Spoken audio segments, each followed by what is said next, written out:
Hello and welcome to another episode of Laptop Retrospective, and today we have a interesting keyboard to take a look at. This keyboard comes from Apos and is part of what they consider their Alpaca keyboard line. And before I get moving any further, this was sent to me as a product sample by the company for the purpose of producing this review. So while I have been provided this product, at no cost to myself, I am not being financially compensated for the production of the video, and my opinions, of course, as always, will remain my own. This can either come as a bare bones kit, where you can customize it with your own switches and keycaps, or you can get it completely assembled, which is what we have here. That costs you about $239.99 US, so it is not a cheap keyboard. Now, I have featured something like this many years ago on the channel, and that was a really interesting experience, and I'm curious to try something like this again. So you can get this in essentially two major configurations with either a white or black shell, and you can get it pre-configured with Kale Rose Red linear switches or speed copper tactile switches. This also comes, if you choose, with DSA die sub keycaps, which I have gone with. So you'll see inside it is white, and it has the speed copper switches, which are the tactile versions. So it is 76 keys. You can hot swap them. This is a VIA, depending on how you want to pronounce it, firmware, so that means that you can pretty much customize this from a web browser, which is really handy. The JSON file and the manual are both easily found on the company website, which is a huge plus. The case is made out of acrylic and aluminum plates sandwiched together, and it comes with a 1-year warranty. Now you can use either one of the halves independently from what I understand, or you can connect them both together with the ErgoDox cable inside. So let's go ahead and open it up and see what we get in the box. So immediately we have some keyboard components, some extra pieces. We have our cables and keycap puller and key switch puller. And here is our first half, and here is the second half. All right. So if we flip these over, we can actually learn an awful lot about how this has all been put together. Yeah, this won't be as what you would call robust, if you will, as some other custom keyboard setups. There's no adjustable feet on the bottom, no internal batteries, no Bluetooth magic or 2.4 gigahertz. This is pretty pure and custom keyboard, if you will. Now, if your desk isn't perfectly level, there's really not much you can do about that, or if you have a certain kind of tabletop that these might slip on, that could be a little bit of fun. Now, the one thing I noticed immediately about the keycaps is that the F and J keys don't have the index nubs on top of them. So for touch typists like me, that's going to take a bit to train my brain around. The other thing, of course, with these keyboards, and this was the same on the one that I tested years ago, is that the keys are like vertical. So when you're used to reaching across for a key, it's going to develop a bit of a training, or well, I should say the training scar is already there. It's just going to make it very, very obvious. With that being said, we should probably set this up, decide how these are going to work, all of our space keys, if you will, because we can program every last one of these keys. And I probably need to check to see what they're set for on default, because I have absolutely no idea. All right, we have everything plugged in, but before we get too carried away, let's take a look at the VIA software.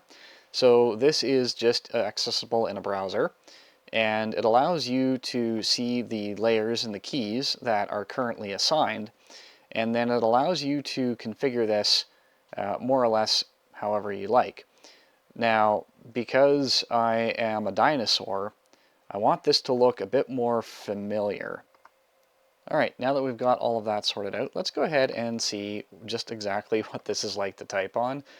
And I should point out, I have done no practicing of any kind.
Yep, that doesn't surprise me at all. I'm not not surprised that that is a disaster. I can tell you right away that the main issues that I'm having is that the keys aren't where my fingers expect them to be. They expect them to be diagonally across, which explains the errors. This part, my thumb can totally get behind, like the backspace and like space. That was fine. The shift keys and everything over here that I've configured, that was fine. But yeah, I cannot, because these are completely vertical, get my head around that. What I am going to try next is actually tilting the keyboard a little bit like this. The other thing that I noted is that this piece on the right does not appear to lie flat on the desk, and that means that it's bouncing and moving around. Not ideal. So let's try it again.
Okay, we have successfully increased 1 word per minute since the last test.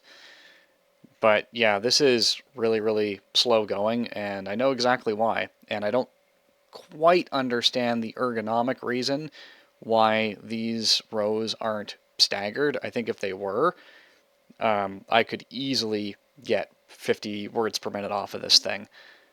I will keep trying, and I will update my review with any results that I have to share in this next segment. Alright, ladies and gentlemen, I've tried using this thing for about a week here, and here are the conclusions that I can come to. I actually did some homework on these style of keyboards because I felt like I just didn't understand what exactly they were trying to achieve with this key layout. And what this key layout is called when you have them essentially vertically stacked like this rather than staggered on practically every modern keyboard and typewriter is that's called staggered, and this is called ortholinear or columnar staggered. And the theory is that it's supposed to only have the fingers travel up and down, as I understand it.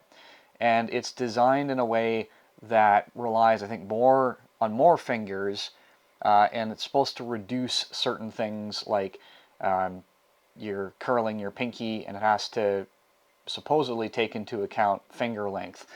Now, I find it fascinating that even when I tried this keyboard a week ago to now, I am still pretty much consistently getting 12 to 13 words per minute.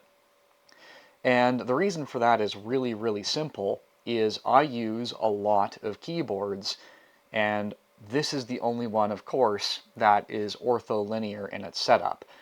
I stand no reasonable chance of actually getting good with one of these because of the amount of keyboards that I use in my work and kind of outside of work as well. And I'm not going to take this one around everywhere I go to get better at using a keyboard that I have to carry with me. This does not meet my needs, and that's what I will say. I cannot speak to whether or not this is ergonomic, because what is ergonomic for one person may not necessarily be truthfully ergonomic for everybody else.